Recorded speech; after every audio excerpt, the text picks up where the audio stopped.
alcoholic. I knew that when I returned to this meeting, one day Nancy's gonna surprise me with a 10-minute talk. But instead of thinking about it, I just, I'm gonna just talk about my experiences, strengths, and hopes. Oh, I think that's the three things. But yeah, I know a bunch of you guys because we lived in the same house, and I would see you guys twice a week at the meetings. And it's really nice to see everyone. I've been away for like a week now, but I'm still doing outpatient.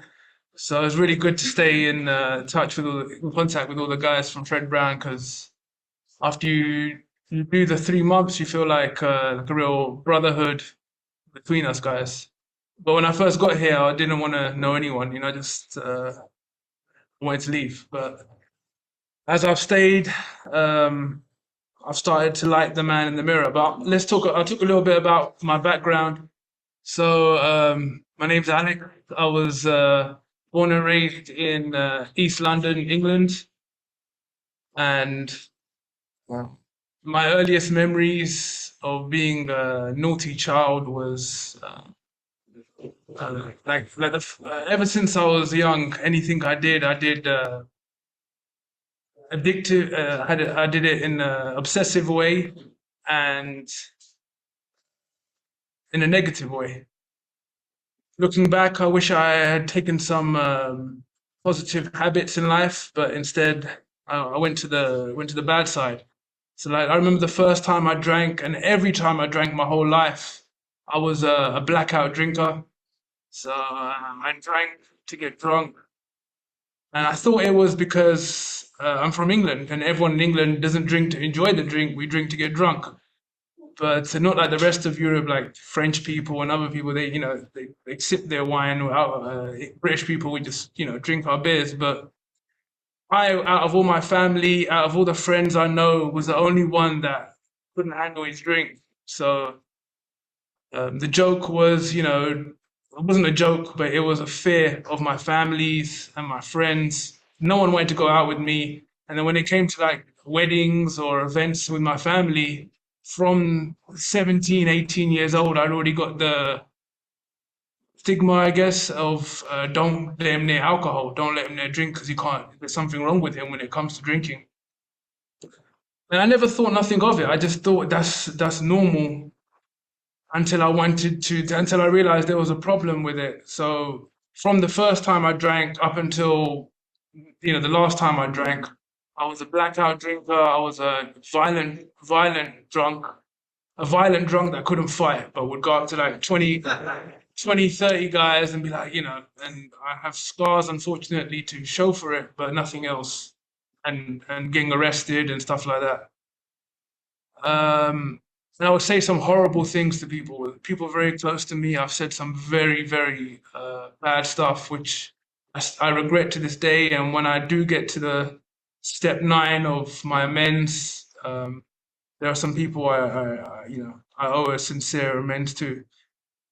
But yeah, so I've been trying to get sober now for about 6 years, 6.5 years, and have failed miserably at it.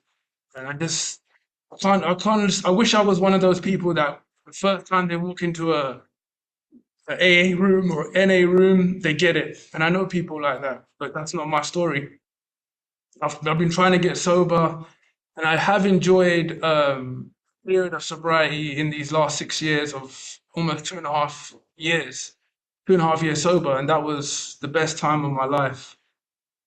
And when I relapsed from that, and the reason I relapsed was after my 2-year chip, I said to myself subconsciously that I've conquered disease of alcoholism, and I no longer need to go to meetings. I no longer need to see a sponsor. I don't need to do anything. And 6 months after that, I relapsed.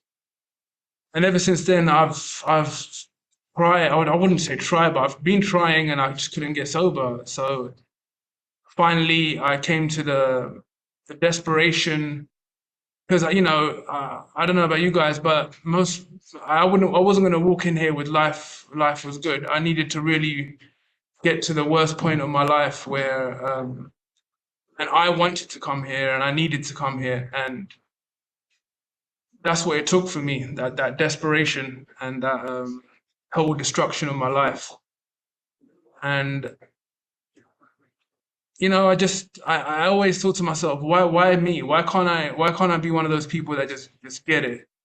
And why couldn't I just be a normal drinker? But the more I get to meet people in the rooms of Alcoholics Anonymous, Narcotics Anonymous, and some of my friends here, I'm not alone in this. Like, there's a really small percentage of us that have the disease, or some people say the isms, and I'm one of them. So yeah, so it got really bad. It got really bad, and now today I'm on 89 days sober. So tomorrow will be my thank you, thank you. Tomorrow will be 90 days, so I have to wait till next week to take my chip. That's right. Yeah, so um, yeah, you can't take a chip early. But coming to Fred Brown has been the best thing that could happen to me, and I know that it's still a long way to go, but these were the longest period of my life, because usually when I relapse, I lose everything, and then I just focus on getting things back and don't have time to really just think about the disease and my life. And then coming here, we do our autobiographies, and then after that, we do these letters, which was like life changing for me, because writing the letters to people like that are close to me and my family, my mom, and then writing the response as I think these people would respond to me, but also how I would want them to respond. It was kind of, I don't know, it was like very therapeutic for me. And even writing a letter to the addiction, writing a letter to alcohol, and writing a letter to all these kind of things. I remember my alcohol one was like, the ending of the letter was, I'm outside, I'm waiting for you. I'm getting stronger every day, and the spot's there waiting for you whenever you want to come back. And that really scared me, because like, I know the work there was a lot of work to be done in treatment, and then there's a lot of work to be done when I'm getting out of treatment. And one of the things I said to myself, because a lot of people told me, is, and speaking to Nancy, that I got used to that routine of a certain time to wake up, the bell goes off, then you got your primary group, your chores and all that. And I knew when I get out, there's going to be more freedom. So I tried to stick to the routine as much as possible, and doing outpatient and seeing the guys there that I've spent most of my time here with.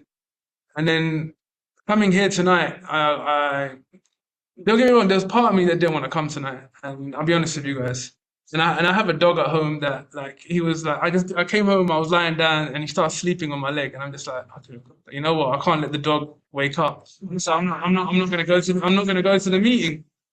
And then I thought, you know what? He probably wants me to go to the meeting as well. So like, everyone wants me to go to the meeting. There's nobody that wants to. So I'm really glad I did come, because you start saying one week I'm not going to come, then, oh, you know what, next week, and I don't want to get into that routine, and I could see how that voice can already start coming up. When the dog's sleeping, for example, or anything, I can think of 1,000 excuses, right?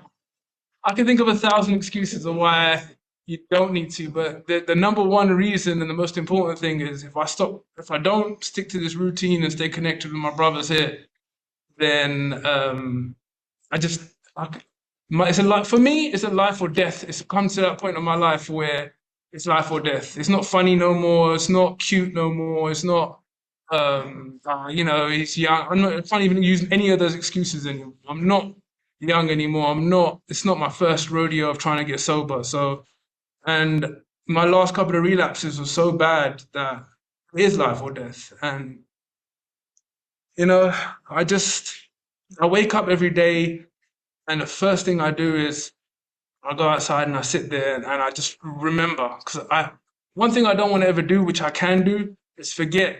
And I remember after, that was my 10 minutes.